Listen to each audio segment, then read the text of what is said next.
Buenas noches, hola de nuevo. Bueno, estoy aquí para grabar la segunda parte del video sobre Lenin.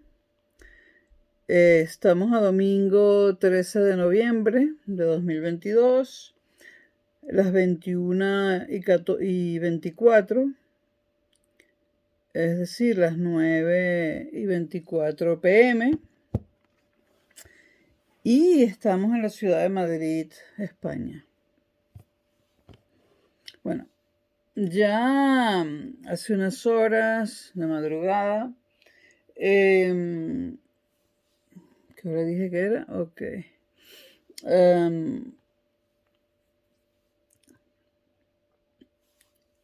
Grabé el primer video sobre Lenin. Vamos a seguir con Lenin en esta saga de hombres que tuvieron un culto a la personalidad que tuvo que ver con su ejercicio del poder político.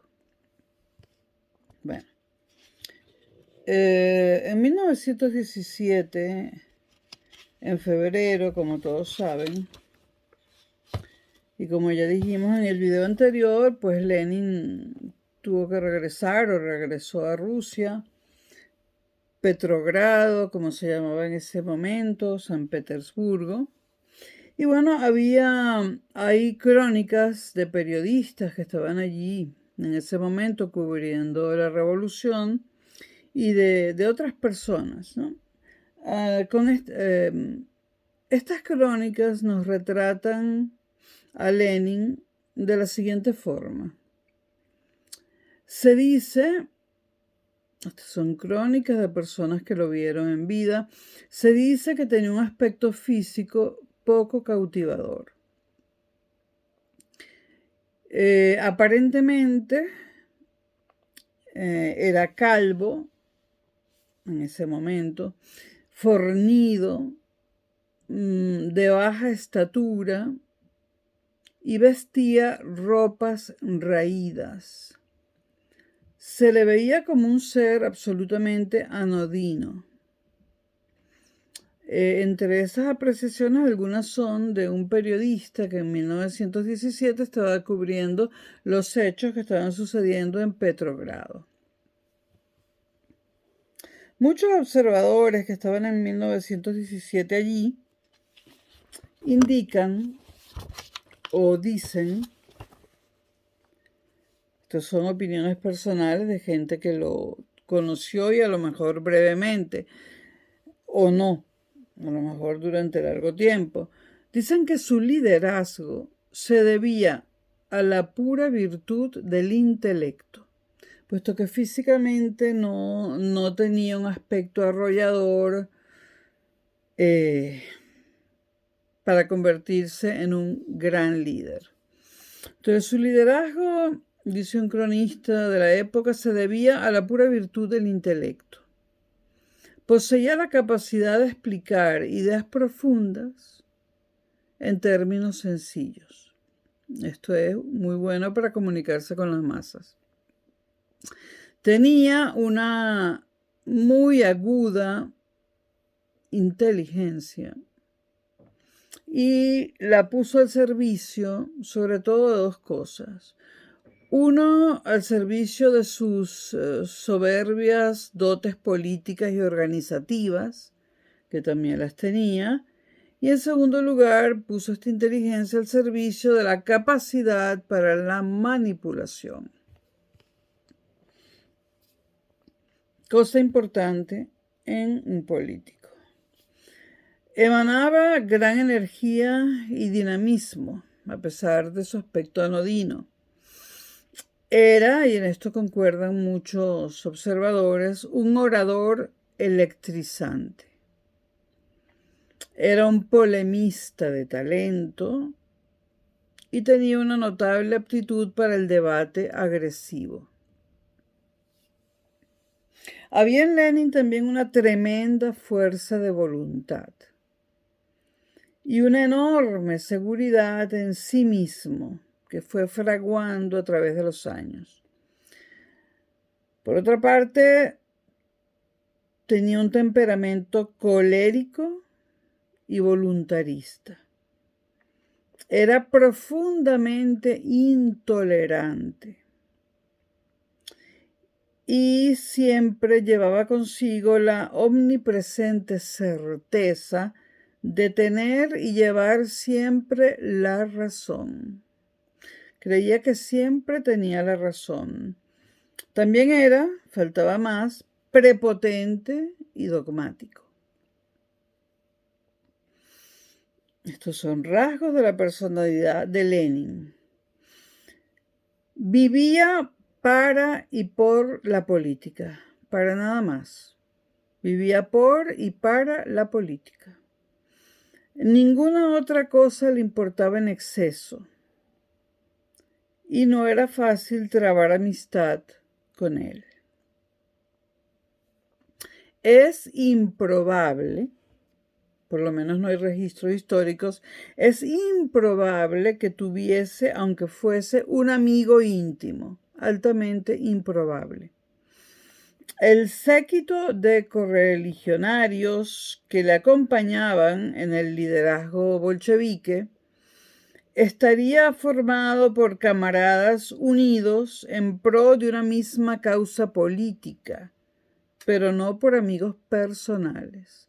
Eran camaradas que compartían su causa política, pero de ninguna manera amigos personales.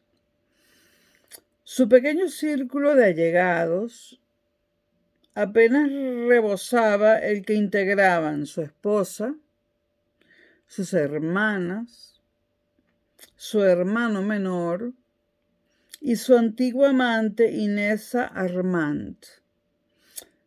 Eso se trató de una relación de 2 años que terminó en 1912, pero Inesa Armand permaneció a su lado y al lado de su causa hasta su fallecimiento en 1920.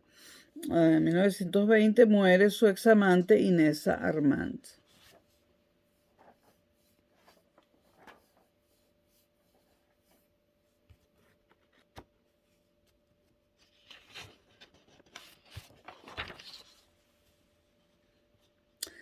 Lenin era un individuo obsesivo, meticuloso en cuestiones completamente absurdas. Por ejemplo, si alguien desorganizaba los lápices dispuestos con rigor marcial sobre una mesa, estallaba en ira. Bueno, así soy yo también. Me tocan algo y bueno. Pues estamos hablando de Lenin, pero lo comprendo. Repito, y es un ejemplo, desorganizar los lápices dispuestos con rigor marcial sobre una mesa, que las colocó él, desorganizárselos le producía un ataque de ira. Ya dijimos que era un individuo obsesivo. También era un individuo ambicioso, decidido a llevar adelante la revolución o la revolucionaria transformación de la sociedad rusa que se había propuesto auspiciar.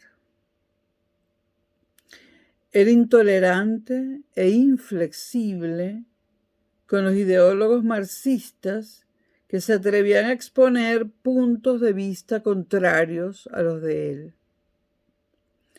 En la práctica se enfrentaría a sus antiguos pares y terminaría peleándose con otros teóricos marxistas. Y con lo que él llamaba los enemigos de clase, una categoría de personas sumamente elástica, es decir, ahí adentro de lo que él llamaba sus enemigos de clase, había personas muy distintas entre sí. Bueno, con los enemigos de clase, repito, una categoría de personas sumamente elástica, era implacable. Abogaba abiertamente en favor del terrorismo para liquidarlos y lo aplaudía. Estamos hablando de Lenin, no de cualquiera, ¿no? Toda su vida tuvo mala salud, dolores de cabeza devastadores, como yo, insomnio, como yo, y una tensión nerviosa que podía ponerlo al borde del desmoronamiento psíquico, como yo. Estas son casualidades que quizás no tienen que ver nada con las ideologías políticas. Tenía molestias estomacales recurrentes, yo no.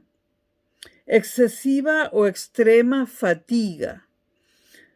Obviamente, él se sometía a un extenuante horario de trabajo, lo cual le producía esa excesiva fatiga, ¿no? Eso nos pasa a todos los que nos sometemos a un extenuante horario de trabajo o de actividades. Entonces, molestias estomacales recurrentes, extrema fatiga, y buscaba alivio a todos estos males en volcánicas explosiones de rabia. La rabia lo aliviaba, las explosiones de rabia. Hipertensión, también al final de sus días era hipertenso, yo también lo soy, pero leve. Y tenía arteriosclerosis,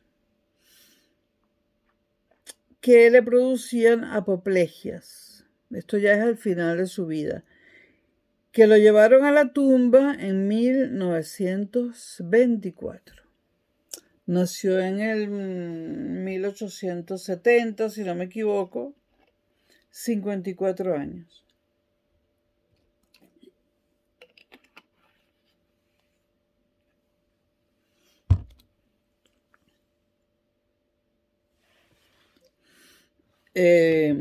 Antes de hacerse con el poder en Rusia, en 1917,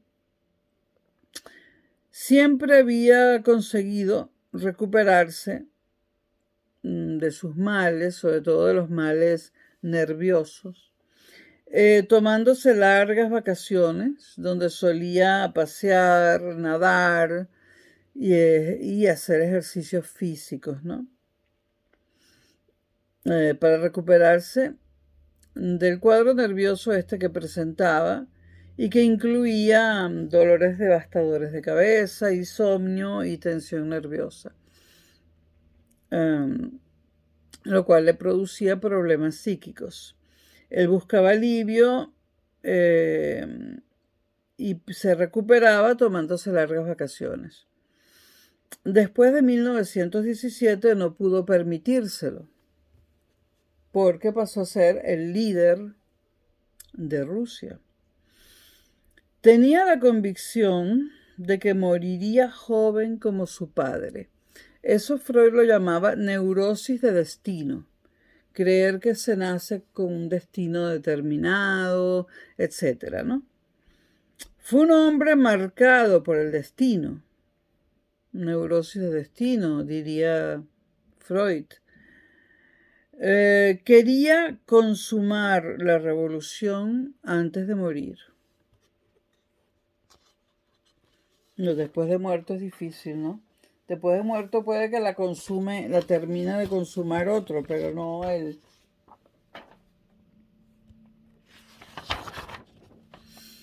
El trasfondo de sus primeros años no anunciaba su futura condición de líder revolucionario, es decir, sus primeros años de vida no indicaban de ninguna manera que se iba a transformar en un revolucionario. Nació en 1870 en Simbirsk, una ciudad pequeña a orillas del Volga y al este de Moscú, a unos 725 kilómetros al este de Moscú, y en el seno de una familia claramente burguesa. Los Ulianov, en Venezuela la gente suele decir Ulianov, pero son los Ulianov, pero ya las palabras que se pronuncian o se dicen mal durante décadas o siglos terminan siendo tomadas a bien por las distintas academias de la lengua, ¿no? Entonces podemos decir los Julianov o los Julianov. Bueno, los Julianov, su verdadero apellido, que no era Lenin, eran personas cultas a las que interesaban la literatura, las artes plásticas y la música. Valores, exhibían los valores de la clase media de la época. Orden, eran partidarios del orden, de la jerarquía y de la obediencia. Y no hablaban abiertamente de política. Los Ulyanov o Ulyanov se consideraban leales súbditos del emperador, aunque promovían las reformas liberales y modernizadoras, llamadas a forjar una Rusia más parecida a los países europeos con sociedades ilustradas. Una actitud que despertaba recelos en los sectores conservadores de la Florinata de Simbirsk. Bueno, Simbirsk, que es la ciudad natal de Lenin y de los Ulyanov, ya dijimos que eran de clase media, bien acomodada y que se consideraban leales al zar y tenían como valores el orden, la jerarquía y la obediencia, ¿no? Y eran, sinceramente, muy apreciados en la ciudad de Simbirsk por la florinata de esa ciudad. Es cierto que promovían reformas liberales y modernizadoras, llamadas a forjar una Rusia más parecida a los países europeos con sociedades ilustradas. Ahora, ¿por qué una familia tan conservadora, apreciada en su comunidad, devota del zar, promovía reformas liberales? Bueno, posiblemente era una familia burguesa. La burguesía produce. La burguesía necesita el liberalismo económico para seguir surgiendo y para ganar más dinero. Y el liberalismo es lo que mueve la economía. Entonces, siendo una familia burguesa, y a pesar de que eran leales con sinceridad al zar, sabían que eran necesarias reformas liberales para dinamizar la economía. Es decir, la actitud de los Ulyanov, la familia de Lenin, que no de Lenin, era una actitud basada en las necesidades de implementar una economía mejor para los rusos y para Rusia, dado que la economía rusa era un desastre, había hambrunas, etcétera, ¿no?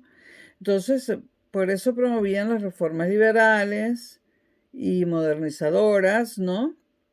Y por eso querían forjar una Rusia más parecida a los países europeos con sociedades ilustradas que sí habían desarrollado una economía que no solamente una economía liberal, sino una economía que de alguna forma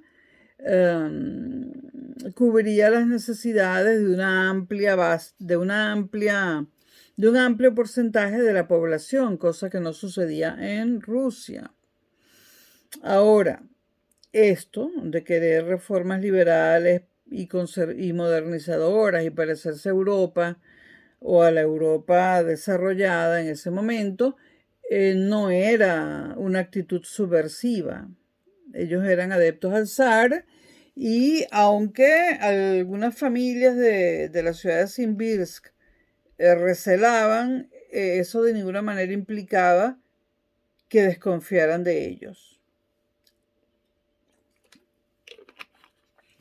Siempre le tuvieron afecto a los Ulyanov. Vladimir, otra vez. Bueno, hay muchas pronunciaciones para Vladimir, porque es un nombre que existe en Rusia, en Ucrania y en muchas otras partes. Entonces, la pronunciación correcta en Rusia es Vladimir. pero por ejemplo, hablando de la Ucrania actual, el Volodymyr Zelensky, bueno, obviamente es el Vladimir ruso, nombre que también existe en Polonia, y hay variaciones en cuanto a la escritura y la pronunciación. Bueno, Vladimir, en Venezuela decimos Vladimir y no hay problema, pero Vladimir fue el tercero de los hijos que consiguieron sobrevivir. 2 murieron en la más tierna infancia, lo cual era común en Rusia en aquella época, por el frío, por enfermedades que no tenían tratamiento, etc. Entonces fue el tercero de los hijos que consiguieron sobrevivir, 2 murieron en la más tierna infancia y permaneció estrechamente unido a su familia, y en especial a su madre, que muere en 1916, y a su hermana mayor, Ana, y a la menor, María. Ambas, Ana y María, le seguirían devotamente hasta el fin. Sus padres tenían grandes planes para los hijos y se implicaron profundamente en su educación. El joven Vladimir era un muchacho espabilado, pilas, diríamos en Venezuela. Y aquí también, el joven Vladimir era un muchacho espabilado y estudioso que al dejar la escuela secundaria, al finalizarla en 1887, era el mejor de su clase. Había obtenido notas excepcionalmente buenas en todas las materias. En agosto de 1887, de ese mismo año en que termina la secundaria, ingresa en la Universidad de Kazán, situada en una zona más alta del curso del Volga, que Simbirsk, para estudiar jurisprudencia. Menos de 4 meses después de entrar a la Universidad de Kazán, fue expulsado de la institución, junto con un grupo de compañeros, debido a su participación en una algarada organizada para poner fin a las restricciones que pesaban sobre las asociaciones estudiantiles. Ya había entrado en contacto, en ese breve espacio de tiempo, con los activistas revolucionarios y a explorar las ideas vinculadas con la política que precisaba la revolución. Lo que no sabemos es si estas ideas las adquirió cuando entró a esa universidad o si ya venían de antes. En 1886, un año antes, su hermano Alexander, que se había radicalizado políticamente, siendo estudiante de ciencias naturales en la Universidad de San Petersburgo, se unió a un grupo de amigos que soñaban con transformar la sociedad y conspiraban para acelerar el surgimiento de una revolución, haciendo saltar por los aires al zar Alejandro III. Es decir, su hermano Alexander, que estaba estudiando en la Universidad de San Petersburgo Ciencias Naturales, ya estaba involucrado en una revolución que pretendía, además, en primera instancia, volar por los aires a Alejandro III, el zar, es decir, matarlo. El 1 de marzo de 1887, acometen un chapucero intento de asesinato contra el zar, y esto determinó que la Oirana o Ojrana, admite ambas pronunciaciones en español, Oirana o Ojrana, la policía secreta zarista, la policía política, detuviera e interrogara a los miembros del grupo. Alexander, el hermano de Vladimir, admitió el delito de intentar asesinar al zar. Fue sentenciado a muerte y pereció ahorcado el 8 de mayo de 1887. La ejecución de su hermano dejó en Vladimir un corrosivo odio a la dinastía Romanov, o Romanov, como decimos en Venezuela. Llegó a la inamovible conclusión de que había que derrocar al régimen zarista. Ahora, existen pocos datos de cuánto influyó la ejecución de su hermano por órdenes del zar. O sea, existen pocas informaciones que nos digan cómo influyó la ejecución de su hermano por órdenes del zar en la mentalidad de Vladimir, en sus intenciones revolucionarias e incluso en su estado psíquico y afectivo. No podemos elucubrar porque no sabemos cómo reaccionó ante ello. Solo sabemos que después de la ejecución de su hermano, nació en él un odio enorme contra la dinastía Romanov. De todos modos, la conclusión de que había que derrocar al régimen zarista, al parecer, ya había llegado antes de la muerte de su hermano a esa conclusión.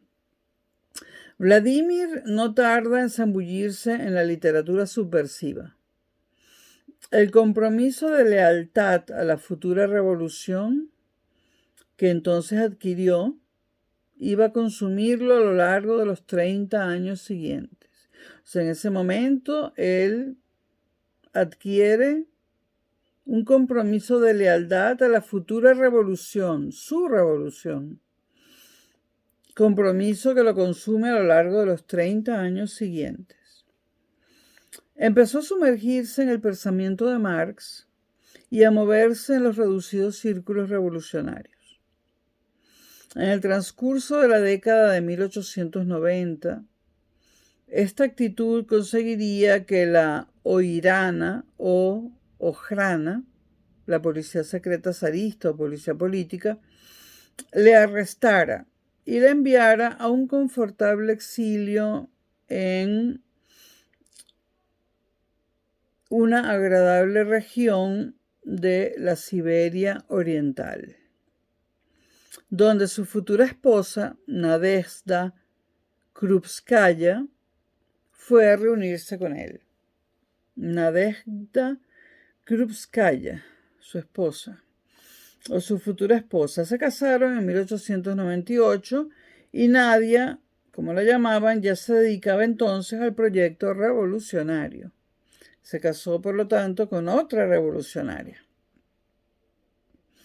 A partir de 1900, el temor a futuras detenciones y a la cárcel hizo que él mismo se impusiera la solución de exiliarse en el extranjero y se obligara a una odisea de pisos francos en Zúrich, Suiza, Múnich, Alemania, Londres, París, Ginebra y Cracovia, sin olvidar las varias visitas que hubo de realizar a las distintas ciudades del oeste de Europa.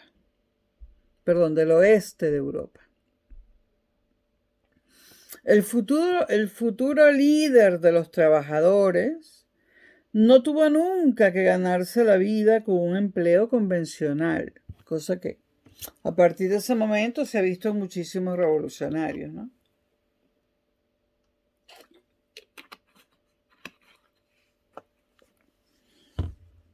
No tuvo nunca que ganarse la vida en un empleo convencional. Contaba con apoyo económico, primero con el de su madre, aún después de haber cumplido 40 años de edad, y posteriormente con el apoyo económico que le procuraban cada vez con mayor frecuencia los benefactores acaudalados del partido. Es decir, la revolución tenía dinero.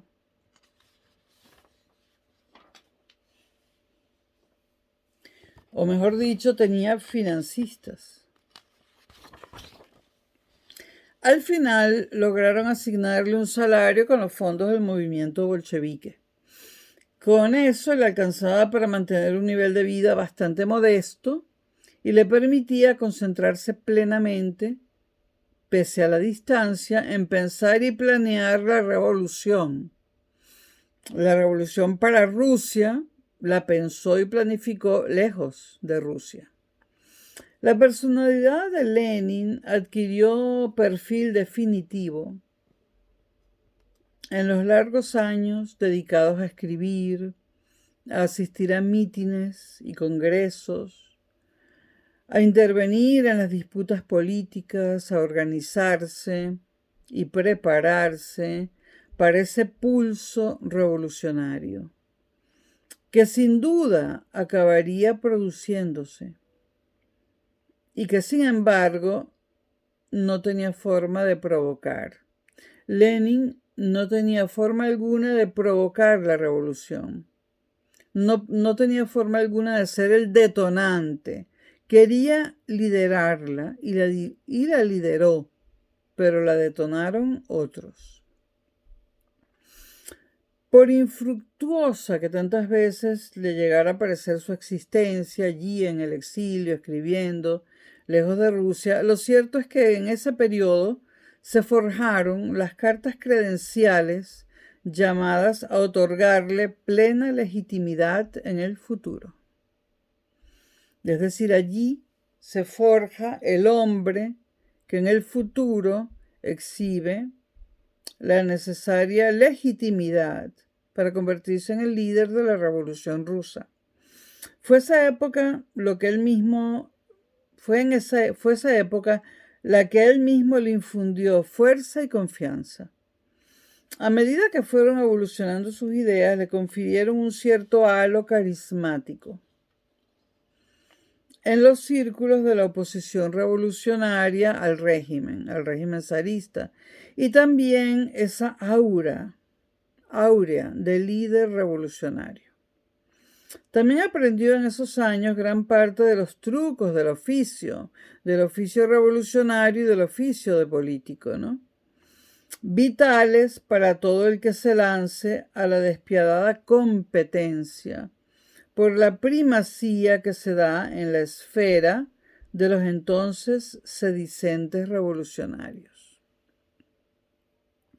Evidentemente, los revolucionarios internamente entre ellos también competían por el poder, por el futuro poder. La publicación de un tratadito medio copiado, medio plagiado de otro anterior, no escrito por él, pero este sí fue escrito por él, la publicación del tratadito ¿Qué hacer?, que además se llama el tratado que leyó antes de escribir el suyo. La publicación de este tratadito pequeñito llamado ¿Qué hacer? Bueno, yo me acuerdo que lo vendían en los pasillos de la Universidad Simón Bolívar hace 40 años en Venezuela, ¿no? Como buena universidad pública se vendían estas cosas. Bueno, ya en la central ni se diga, ¿no?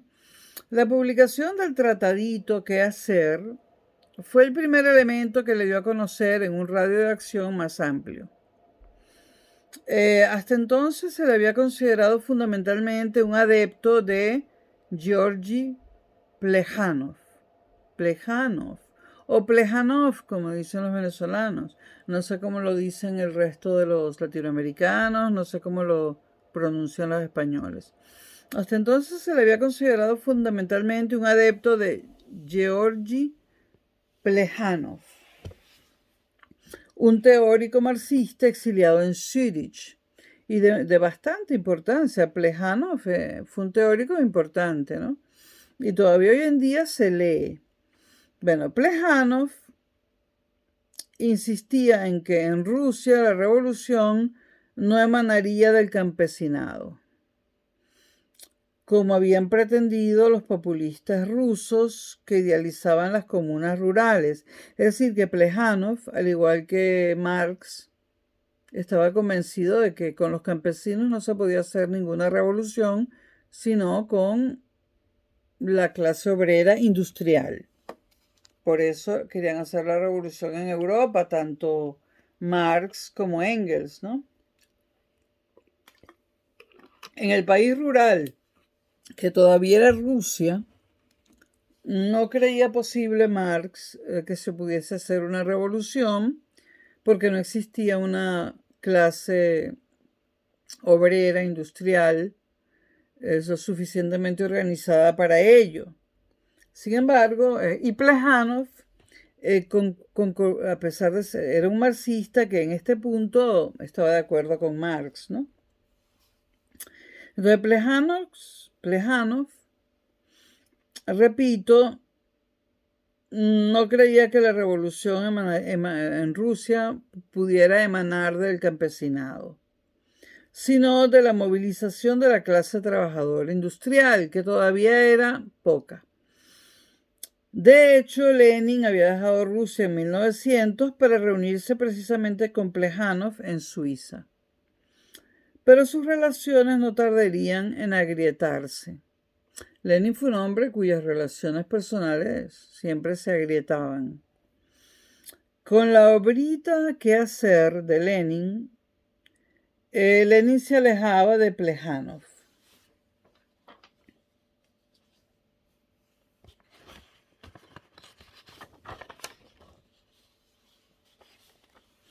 Su escrito, el de Lenin, sentó las bases precisas para convertir las ideas de la revolución de Marx en un método de acción política.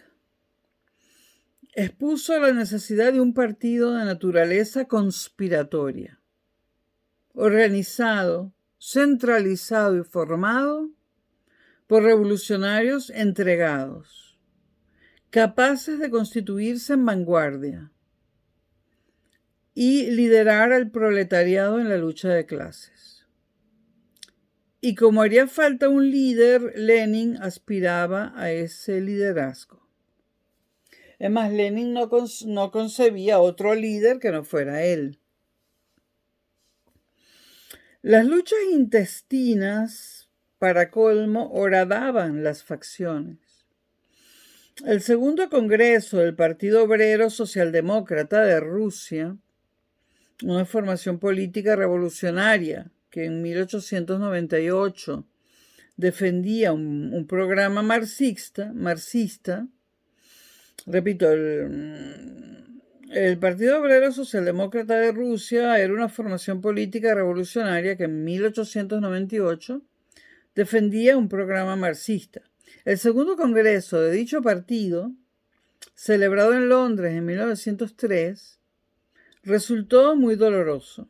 Hubo una escisión entre las facciones que encabezaban Lenin y Yuli Martov, antiguo amigo de Lenin e implacable oponente ahora. Martov, que no era un adversario para Lenin en el terreno de la maquinación política, cometió un error de cálculo y acabó perdiendo una votación sobre la poca importante cuestión de la composición del consejo editorial del periódico marxista Iskra. Iskra se puede traducir en español como La Chispa, cuyo primer número se lanzó en el año 1900. Lenin gana la votación y dio a su facción el nombre de los de la mayoría. Los de la mayoría significa en ruso, o sea, para decir la mayoría o los de la mayoría, en ruso se usa la voz bolsheviki. De ahí viene el nombre de bolcheviques. Esa voz se convirtió en lo que ya sabemos. Aunque la formación de Lenin era minoritaria, se adjudicó la voz de bolsheviki, los de la mayoría. Su formación era minoritaria, pero es que esta votación no fue acerca del partido, sino acerca de la composición del consejo editorial de un periodicucho. Pero ya Lenin era lo suficientemente maquiavélico para hacer estas cosas, ¿no? Martov, torpemente, porque fue muy torpe, aceptó denominar a su grupo los de la minoría respecto a las ideas del consejo editorial de esa publicación, no respecto al partido. Pero bueno, Martov fue torpe y aceptó denominar a su grupo los de la minoría, que en ruso se dice con la voz mensheviki.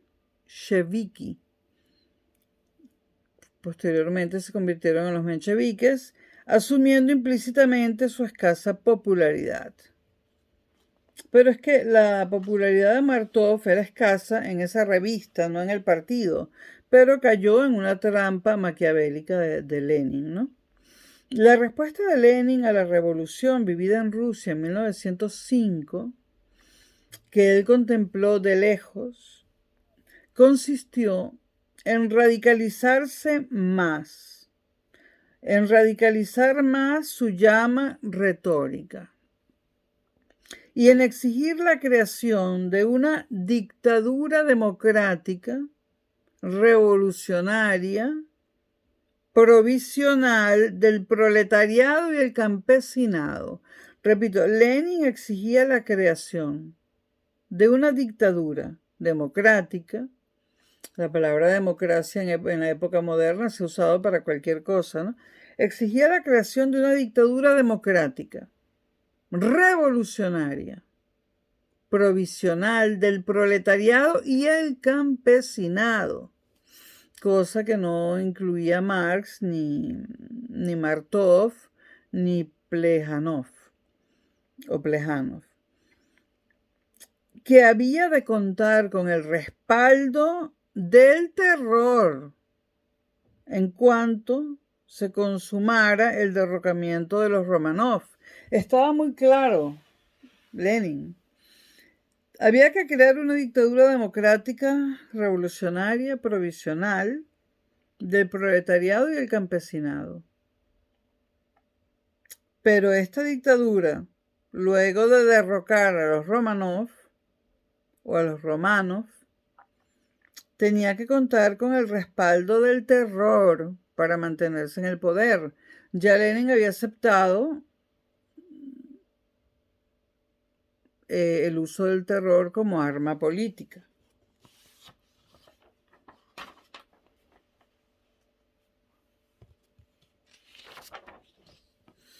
Dicha postura agravó la ruptura con los mencheviques. Estos subrayaban la necesidad de un liderazgo de la clase media que debía ponerse al frente de una revolución burguesa y democrática. O sea, los mencheviques querían una revolución burguesa y democrática, es decir, como la de Francia en 1789, es decir, suplantar a la aristocracia representada por el zar por la burguesía. Repito, los mencheviques, se agrava la ruptura de los bolcheviques con los mencheviques porque estos últimos subrayaban la necesidad de un liderazgo de la clase media que debía ponerse al frente de una revolución burguesa y democrática. Esa no era la que quería Lenin, para poder cubrir la primera etapa de la senda conducente al socialismo. Lenin, por su parte, insistía ya en saltarse esa fase. La fase de la revolución burguesa, Lenin se la quería saltar. Y se la saltó. En 1906, sin embargo, se supera la escisión entre las facciones.